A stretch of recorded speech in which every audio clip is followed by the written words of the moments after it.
Welcome everyone to my second channel where we take a more behind the scenes and off the cuff look at stuff I do on my main channel. Now, this thing in front of me should be a little bit familiar to people that watch my main channel because this is the front clamshell of my McLaren P1.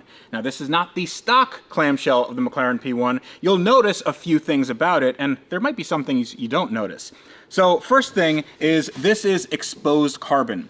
And that means that this is a custom bespoke item, and this was made by a company called Exotic Car Gear. In fact, Exotic Car Gear supplied the body kit for what I'm calling the P1 Evo. We had the front clamshell, the rear clamshell, and a bunch of other pieces to make this P1 completely bespoke, completely one of one. Now, this thing is in my shop because, well, it's just sort of collecting dust because we need to go over it. We need to make sure that everything is super smooth, but the fitment on this is very, very good. Unfortunately, this was from a P1 GTR. The original molds of this kit were from a P1 GTR, which is the race car version of the P1, meaning that it is wider, it has different mounting points, and we have to account for all of that.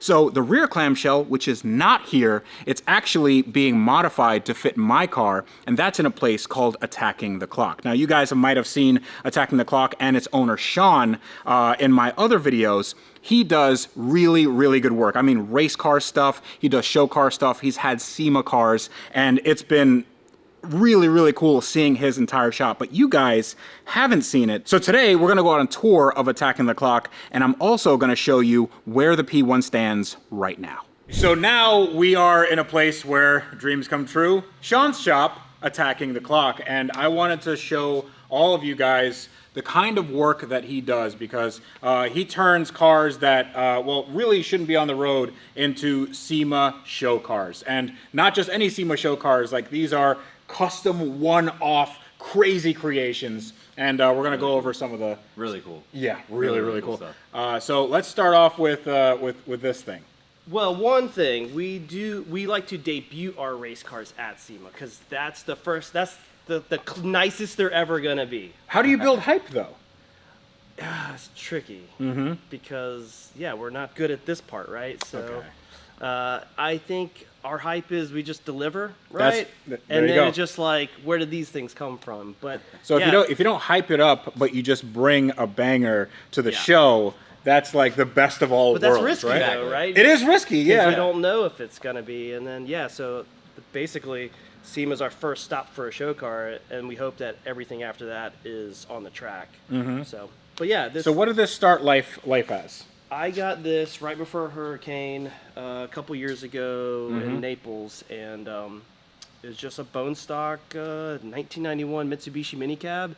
It was actually hand painted, like with murals and stuff on it. Oh, okay. Yeah, it said art card on it, and I think the person before had it for like art shows and just had their stuff propped up on it. But there was like a seascape and lighthouse on it. It was pretty terrible, but I got it for like $1,200 or something like that. Oh, dude, that's crazy. And this truck kind of was like parked next to the Z all the time, and it's always like, what if, you know what I mean? So yeah. Here's that creation. Well, this, you told me off camera that this, Jack, how long do you think this, looking at this, going from stock to what you see right here, how long do you think that would have taken? I'm not familiar with this kind of stuff, so I mean, for me, it would take a long time, but I assume 2-3 months, maybe.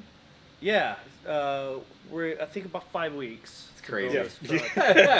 No sleep. Yeah. No sleep. Actually, it was pretty chill. Really? Pretty chill. Yeah, I think. I don't believe you. Yeah, I don't believe you. I feel like this thing is easy compared to other things. It still needs paint, still needs body work, still needs carbon stuff, still needs wiring, but I think I've got a recipe. I like certain brands because I know what the expectations or what I'm getting myself into. Like, we always work with Haltech because I just know them like the back of my hand. I'm not like trying to figure things out for the first time. We work with Moton on coilers. We spec Motons for everything. So yeah, so I think that's one of the big things. A lot of strategy.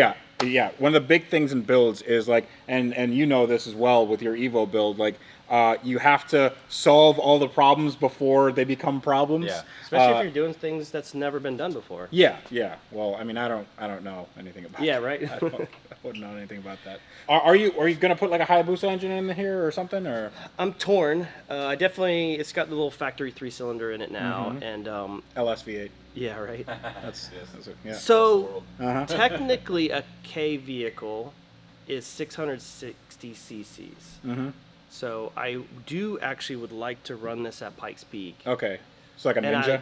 Yeah, and I'd like to have in my own mind a K vehicle record, but I think what makes it a K vehicle, it's 600 cc's or 660 cc's or less. So I'm kind of torn. I really want to put a Hayabusa motor in it, but Raptor 660. something like that. So Ooh, that'd be nice. That'd yeah. be cool. I don't know. I'm kind of pondering on what to do. I mean, the 40 horsepower is a lot to be desired. Yes, I have 2K cars, and at no point do you feel like, hey, this is too much power. It gives you that like pit bike sketchiness, right? Like Yeah. a pit bike is not fast, but when you're on it, it feels sketchy fast, and that's how this is. It has so much grip.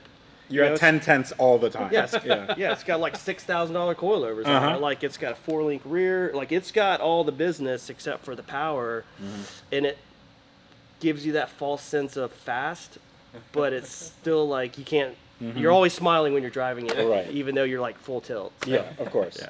Now, it's very clear that my P1 needs a lot of work, but I'm not worried because Sean at Attacking the Clock is the best in the business.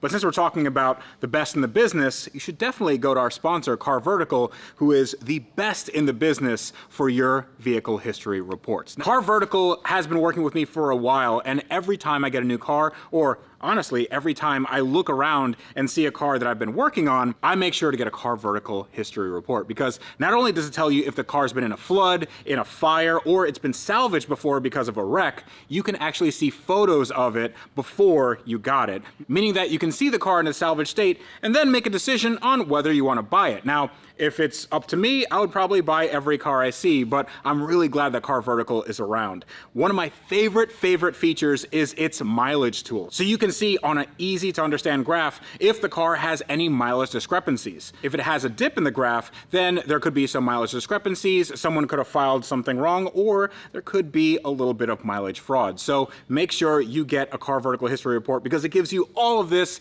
and more. And if you use my code Tavarish, you get 20% off your vehicle history report. It is totally worth it. Go check it out in the video description below right now. All right, so this is a bone stock Nissan, the Maxima, I believe? Yeah. Right? Yeah. Yeah, so this is a good friend and customer, Chris Johnson's car. I love Chris because he's not scared to let me cut stuff up. This was an excellent example of an R32 GTR. And Chris basically wanted a very modern race car and wanted to compete with, you know, GT3s and stuff like that, but have that nostalgia. That's kind of, I think, what our niche is, right? Is like competitive cars that it would be cheaper to go buy a GT3. Yeah.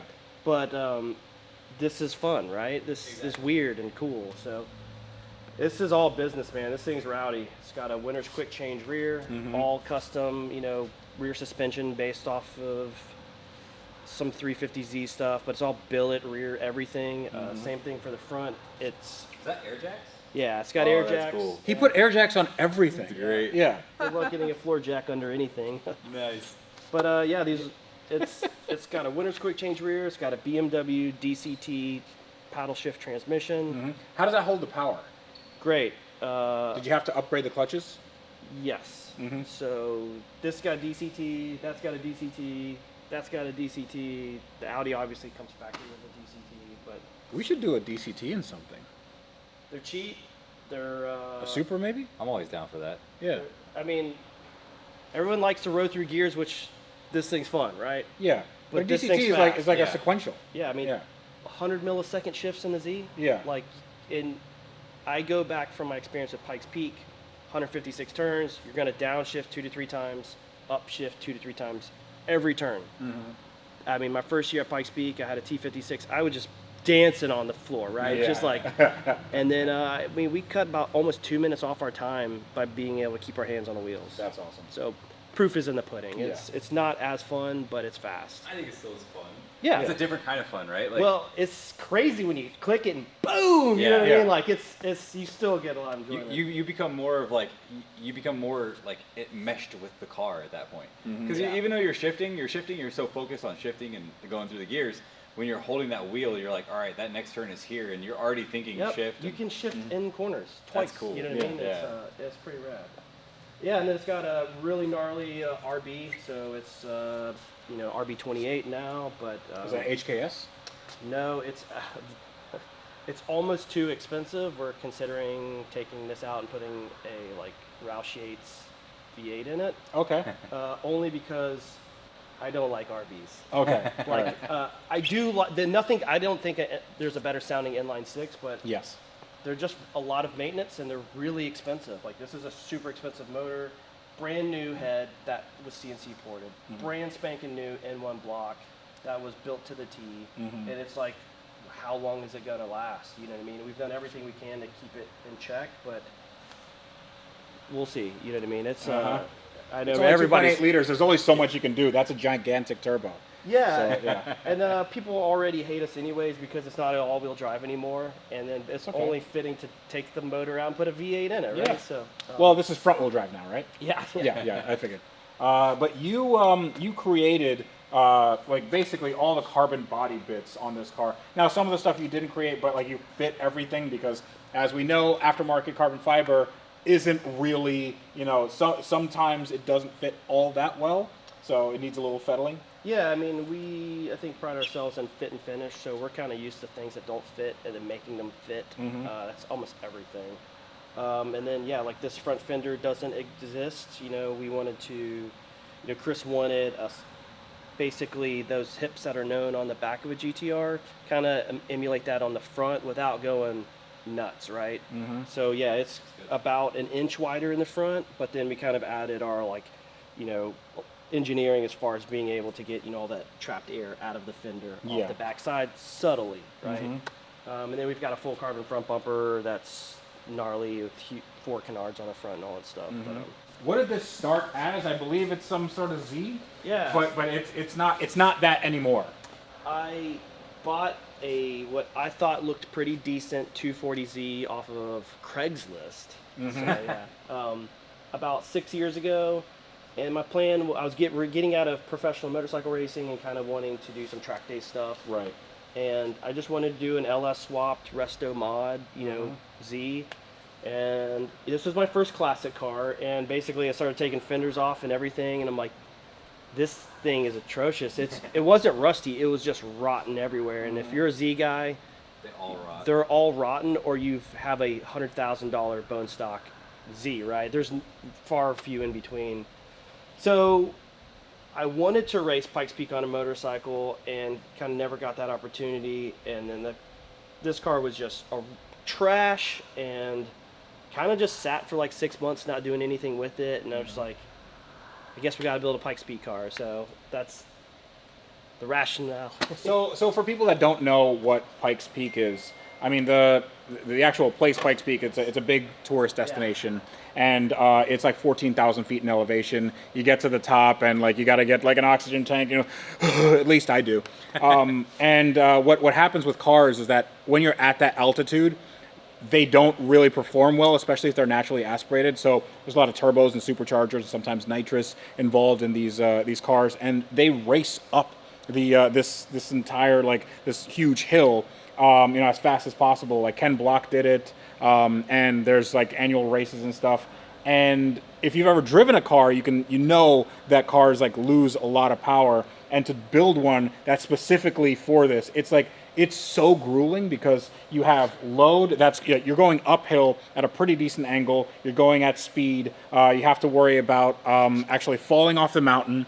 Then you have to worry about your engine producing the power, and then cooling, because your cooling system gets less efficient. So you got a bunch of cooling set up here, and like it is like basically an endurance race in one little hill climb.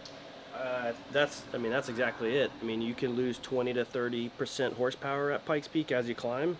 For our first year, we did it in NA, and I brought a 400 horsepower car, and it felt like a little pit bike at the top. I mean, it was pretty slow, but it's also gnarly to drive, an 850 horsepower car at a road course, and then go to Pikes Peak, and it's just completely different. As you mentioned, ducting is huge. I'm not getting to the top, and we've had 2 successful attempts at Pikes Peak, and no one up there is like, man, my car ran so cool.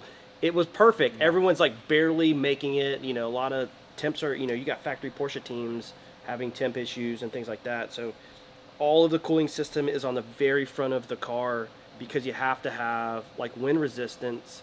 Ducting on the back doesn't really work that great. It literally has to have wind resistance in the front. And we had a oil cooler for our transmission on the back of the car. Worked great at Road Atlanta. We took it to Pikes Peak and we had crazy high temp issues. We put it on the front and it worked great. Pikes Peak is really hard, and if you can build a car that works great there, you can take it anywhere and it's going to work great. Well, I'm just looking at like the clamp. Look at this clamp setup. You want to talk about that's so cool. I love like all that stuff. Well, this car was NA originally, and I went Pikes Peak one time, and I was like, this isn't going to work here. You know what I mean? More power. Yeah, and so then I had to basically, that's the only place a turbo would fit that I could make sense. But like it was always, as I rotated it, I was sacrificing something, right? The exhaust wouldn't work or whatever, and so this did not exist before. Yeah, it's like a Ram Air scoop. This is the best thing I could come up with, right? Yeah, too. And I think it works pretty well, but that was really tricky to figure out how to make that work. So this did not take you 5 weeks to build. No, this was I would say to get from a stock terrible car to my first event took about, I think, like 4.5 years. Okay. Yeah, I debuted at SEMA 2019. Well, why'd you take so long? I mean, why? I feel like you were just milking it. I was running somebody else's company, so. Yeah, well, there you go. I probably shouldn't do that. Just finish your projects, It's got like full tube chassis, like all modified It's suspension. because I had to. I mean, there really wasn't anything to grab onto that was worth it. And so that's original is the top of the bulkhead, essentially what the door is attached to. I literally rebuilt all of this, but yes, it's kind of like stock shape, and everything on the body's carbon is essentially just like a 1-inch, metal, just something to glue it to. Yeah. That's kind of all that's left. That's cool. I did some stuff like I kept the little engine plate. I love that. I saw that earlier. Yeah, it's stock. It's stock. I'm sorry, officer. This is. I forget what it says. It says like the horsepower or weight or something like on that. 150 horsepower. Yeah. I feel like we're a little bit above that number. Max horsepower to RPM. At an RPM, 150 horsepower, 6,000 RPM. So for the people on the internet, what does this actually make like at sea level? I think right now it's capable of, it's a Texas Speed 427. Oh, okay. So it makes like 650 NA, something like that. So it's like 7 liter? Yes. Okay. Oh my God, I should know off the top of my head. Well, I mean, the LS7 is the engine that came in the C6Z06. A car I had that's 7 liter. It revs really high. A lot of really trick components in the cylinder head. But Texas Speed, they definitely take it up to the next level. LS3 based aluminum block, and then they bore and stroke it and all that stuff like that. So it's 427, and then I think it's got like 5 or 6 pounds of boost. We're like literally has the least amount of boost it can make, because it's so rowdy. The car weighs like 2,700 pounds. Yeah. And then all the downforce, it's an absolute handful to drive. So we've kind of like toned it down as much as we can. But we're working on a pretty sophisticated traction control. That's part of all of this rewiring. That way we can give her the beans and let traction control do the work, and still, on the straights make 8. It's a 1,200 horsepower setup, easy. Wonderful. But it's so gnarly. Like I can't imagine ever putting 1,200 horsepower down. Stupid. So I see that you have like a removable trans tunnel there, so you can service the drive shaft, which is. You guys can see in B-roll. It is like this, It's like the guy that she told you not to worry about. Yeah. It's crazy. You have a drive shaft loop there. And, you know, hopefully, I mean, Rob Dahm would drive this like this. Yeah. That's how he drives his cars. But for people that want their legs, you should put a little trans tunnel on here. Yeah, this so is we crazy. can get to the back of the bolts. You know, it's got a winner's quick change in it as well. I learned my lesson at Pikes Peak that, you know, your top speed's about 120, 30 miles an hour. But then literally a few months later, we go to, you know, Circuit of Americas where you can run 180 miles an hour. And so quick change is the only way, you know, to be able to use your whole transmission and go from, you know, road course to whatever. You ever thought of going all-wheel drive? Yeah, I mean, it's cool, but it's, if anything, I would probably do a hybrid all-wheel drive, just because it's more, anyways, a mechanical all-wheel drive, you know, with an engine is a lot more extra parts. So, I mean, like an EV to take, oh, that'd be cool. Yeah, I mean, it sounds crazy, but that's probably one day where this car is going to be, is probably, you know, very far from now, but, you know, potentially could be an EV, you know, it's... We got space for batteries right here, so it's fine. Yeah. Yeah, I mean, who knows? It's that technology is crazy. It could catch up to the point where like this thing's a dinosaur. You know what I mean? But I love it. This thing's rowdy. I mean, I drive a Tesla every day, so I kind of have mix. Yeah. But yeah, I mean, there's nothing that replaces this thing. I mean, this is Of course. It's really cool. Yeah. There's no replacement for internal combustion. Yeah, Without the a doubt. sounds, the feels. But I think if there's a world where they both exist, I mean, you're seeing like all these modern IMSA cars and DPI cars. They're both. Yeah, and they still sound rowdy. Yeah. Absolutely. So I want to show everybody this Audi. So I can bring it down if you want. oh, that'd be great. So I'm not the biggest Audi fan because you know, reliability and you know, ease of working on it and stuff like that. This might make me change my tune because this is an Audi RS3 and it is the best, most insane looking Audi RS3 I've ever seen in my life. The owner, Zach Kramer, wanted a really crazy like wide body for it. You know, just time attack car, basically. You know, our recipe, and we were kind of looking at, you know, costs and things like that of what it takes to build, you know, a carbon body. And I was looking at like a TCR car or a LMS car. They come with, you know, essentially race bodies, but they're very rule oriented, right? So we basically thought it would be smart to take a TCR or LMS full carbon body. So when you say TCR, what do you mean? So it's like a modern spec class for you know, for cars. So Oh, a touring car racing. Yeah. Okay, gotcha. yeah. So you know, you'll see Civic Type R's or whatever it is out there. The goal was to, if Audi could build the RS3 like they wanted to, this is kind of that, right? Oh, I love that. 5-cylinder car. This probably capable of making capable of making about 1,200. We're probably limited on the turbo, which makes about 850. But yeah, it is all-wheel drive, and you know, it's super rowdy. But yeah, I mean, everything. This was, like I said, our goal was a factory effort, so full carbon body, but it's color matched to the car, so it's all carbon fiber. What's really interesting to me is that this Audi engine is essentially half of a Lamborghini V10, that the 5.2 liter that they use in the Huracan and R8 and all that stuff. And if you supercharge or turbocharge one of those engines, you can get like, you know, 12 or you know, 1,400 horsepower. And then if you chop the cylinders in half and add a turbo, you get the same power. So like, I don't know how that works, but it seems insane to me. And Witchcraft. These things, it's witchcraft. Yeah. Like, these are such rockets. I mean, an 800 horsepower one, they're reliable. They have good spool because they have all this crazy technology with the variable vane and blah blah blah. And it's All-wheel drive. it's all-wheel drive. All-wheel drive. It's a great car, great platform. And this is tricky to do this body on an all-wheel drive car, even though the chassis are very similar from the two-wheel drive to the all-wheel drive. They're the TCR cars are much taller. They have a huge wheel gap, and this has some wheel gap too. But like, you'll never see like an RS3 with these type of wheels on it. Like, to basically, we're making up the track with custom wheels for it.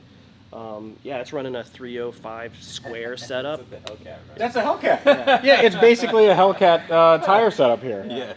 305 millimeters wide is so insane because Especially on a front-wheel drive designed car, yes, right? yes. Yeah, these fenders stop here at factory. Yeah. Yeah, It's like you got- 6 Where the inches door wider. is, yeah.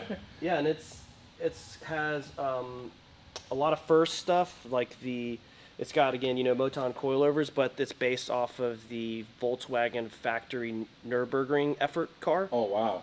Because they don't really make a true coilover rear for this car, but this is a full true coilover rear, and it's got all Verkline tubular stuff underneath it, so it's. So did you have to make suspension pickup points that mounted in like the right positions? No, but I don't know why people don't make true coilover kits for them. Yeah. It's basically in the rear, instead of having a shock, we have a coilover there. We just eliminate the spring. Yeah, and then I think it has to do with just tunability and like the factory. We're like, this thing is slammed compared, even though we've got wheel gap, it's slammed compared to most Audi's, RS3s that, have suspension underneath it. And I think if you have the factory spring, like it would be super, super small unless you went to a true coilover. Yeah. We do all the cage work, everything inside, it's all done right here. So yeah, you do everything in house. I mean, I see the Moton coilover, the reservoirs, the remote reservoirs here. You can just adjust it however you want. This looks insane. You are working on a car for SEMA, and I think that's it, right? Yeah, we're ironing out some kinks right now, but this is our newest project for 2024. The owner Mike, basically, we've always taken race cars to debut at SEMA. Yeah. We always enter in Battle of the Builders, and it's just something fun to do. But we're going up against Ring Brothers and stuff like that. So Yeah. a race car can only go so far. And 2 years ago, the GTR actually got top 4 in its class for sport compact, which for us, that's the farthest. All of our cars always get top 40, but because they're not full interior cars, even though they're like brand new inside, they don't have carpet and stereos and all that other stuff. So we were really surprised that the GTR made it to top 4, 12 overall for SEMA. We should enter the P1 in Battle of the Builders. That'd be kind of cool. Yeah, why not? Really cool. We're builders. it We're co- builders. Yeah, it costs nothing, so it's just Yeah. fun to see. I don't know. I'm not into people judging. It's just something fun to be a part of, and People judging me is my entire life. So Right, that's nothing new for yeah, me. good on you. Yeah. Everybody on the internet judges me for everything. So Gotta have thick skin. yeah. I got thick other things. But this is really cool because there's going to be a really interesting engine going in here. Yeah. And you're going to do the whole treatment of carbon this and We're restore gonna that. go a little bit outside of our element and have a fully completed car. So it'll have full interior, all that stuff like that. Obviously race car inspired, but we are going to really elevate ourselves, and this will be like a Gunther Works Singer style, where it's very track oriented, but it's got all your hidden modern touch and feelies. Yeah. It'll have a stereo, but you won't see a head unit. You know what I mean? You'll have Apple, Yeah. CarPlay or Yep. whatever, but It'll have air conditioning, but you won't see it. You know what I Okay. mean? Like it's you need that in Florida. to the naked eye, it's just gonna look. Where is everything? Because with a crown jewel for our this car is we're putting. It's Toyota themed, so we really want everything to be as Toyota as much as possible. Yes. So we're using the only production V12 to ever come out of Japan. Oh, I like V12s. Yeah, so it's a V12 out of a Century. Pretty lazy motor. Makes about 245 horsepower, but they literally only put it in the Century to compete with like Rolls-Royce. It's not made to make. It's just supposed to be on a spec sheet. V12 sounds cool, right? So forged rods, pistons, Yeah. crankshaft. Hans labor ain't cheap. You got you can put a turbo on it. It'll make 1,000. For the internet. Yeah, so we are actually trying to source an LFA motor for this car. Really? Yeah, and we had the budget for it, but the problem is you can't get one unless you're giving up one. So they're VIN locked. Wow. And they can only be installed by a certified LFA technician, from what we understand. Just so happens. It just so happens. We're certified. Yeah, we are. Did you not know this? I did not know that. Yeah, we're certified LFA technicians. Just take it to the shop, and I swear we'll just do it. Yeah. We're certified P1 technicians. Yeah. We're Evo technicians. Also some name other. it. You have your own certification. Yeah. I got a printer, dude. Like, well, yeah. I'm also vaccinated. Yeah. Jesus. So like it's. Sorry. This guy. These guys. Yes.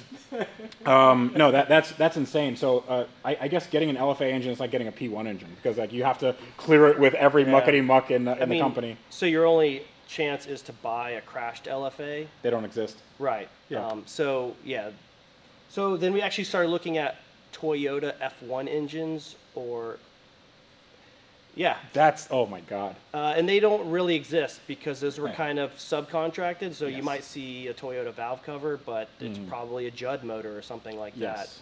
So we looked at Judd motors, and drivability was important with this car. We wanted something that you could get a starter for, have an alternator on it, be able to run accessories, and you can get around that with F1, and those do exist, but it definitely makes it harder. And then I kind of was doing some more research and came across the V12, and I heard some. They sound like F1 cars. They sound absolutely, they're It's glorious. crazy to see a Century with straight pipes going down the road, and it sounds like an F1 car. So our goal is to make about 650 NA. It'll have ITBs. It'll just be a rowdy little NA setup, but it's cool because we get an alternator for it. You know what I mean? And it'll be super fun in this. This thing's gonna be wide, and we've got. If you're a BBS guy, we're gonna have E55 wheels, so that's a period correct 70s wheel, and the goal with this thing is turn everything to 11. Yeah. So we can buy. Right now it's at a -3. Yeah. So E55 BBS center lock wheels are very cool in their own right, but we're gonna have them center lock. So finding those were very difficult, and I can imagine. Yeah, but we have found a brand new set of wheels that we're building for it. This is gonna be super rad. Cool. So we'll check you out at SEMA, Yeah. and we'll definitely work on the P1. So that'll be at SEMA. And if you enter this in Battle of the Builders, you'll be battling against yourself. So it doesn't matter. So you win in either case. Cool, man. Well, I wanted to thank you for giving us a tour of the shop. If anybody wants any sort of crazy custom work like this, definitely go to Attacking the Clock. I'll put all the links in the video description. I geek out on this. I'm going to have 8 billion more questions for him off camera, stuff that is going to be really nerdy and geeky. But I hope you enjoyed this, and dude, thank you so much. Thanks for the long haul over here. Yeah, and I hope that we can make this P1 work and make it look at least half as good as any of the cars here. Well, better than this. All right, Sean, so it's been a little while since we've seen you last. How is it going on the P1? It's going really good. I think if I could go back and tell Sean maybe an episode or two ago that I'm gonna have my hands full, and I do. But we're making some really good progress. We have the fitment around the doors looking really good. Fitment around the wing is not perfect, but much better than it was. I think I can tweak it enough to not have to completely remake some stuff. The skeleton is underneath the body now, and it's touching. Again, a couple little tweaks, but it's really helping me locate where does the clamshell, now that we've cut it in half, where does it really need to go? And what did you find out since you made that cut? I noticed some interesting gaps, right? Yeah, so I was always curious because when it is cut, everything kind of fits, but I also was surprised that it needed that gap. So what we did to make sure to check our rear gaps was we need to install the taillights, because essentially, once you cut in half, you've got, a left tail light, a right tail light, and then there's a center section that's a heat shield. There's a heat shield for the exhaust. And I've kind of figured that, well, once all these parts add up, it'll essentially tell me my gap, right, of how off we are. But now that the taillights are mounted, I've got, the heat shield in place. And you can kind of see, it needs to be drawn in a little bit, but essentially this is the gap that needs to be on the car. So you needed that extra space right there. Yeah, and you can see that like the wings fitting pretty well now. The gaps kind of look similar, but yeah, in the front, essentially, you know, it needs about a 1 inch, maybe 3/4 inch gap to kind of fit the curves. I mean, you can see like looking down the pillars and the doors, everything kind of flows real nicely. So there's not a lot of stress happening up front. The rear's not stressed out either. So, you know, you've got all these things kind of fitting well. Just kind of surprised at me for that cut, but that's where we're at. How much more work do you think you have to do now that you have these, made these cuts and finding this out? Yeah, so I'm a little timid to just kind of make things permanent right now. I'm really trying to check one by one because it's so much more work to undo all of this stuff. I think we're pretty close to panel bonding the skeleton to the structure, you know, the clamshell, and then essentially doing some patchwork on the bottom of the clamshell where underneath the wing. That essentially we can make this thing one piece again, and it's not all stressed out, and you can take it on and off. And once we get to that point, then we can work on making it pretty. But yeah, the next steps are, now that we have our taillights in place, our wing is starting to fit better, our skeleton structure is fitting well underneath, we can start kind of making them one unit, and then then essentially you guys can have the car back, and then I can, you know, do my thing and regroup in between. Awesome. Well, it's really exciting, and dude, thank you so much. You're the man for the job, and we appreciate it. We'll let you get back to work. I'm either the man for the job or the fool for the job. That's all good though. It's it's P1. How many people get it cut up P1 in half? So I appreciate you guys letting me cut this thing up. Thank you, buddy. We'll catch you next time. All right, bye.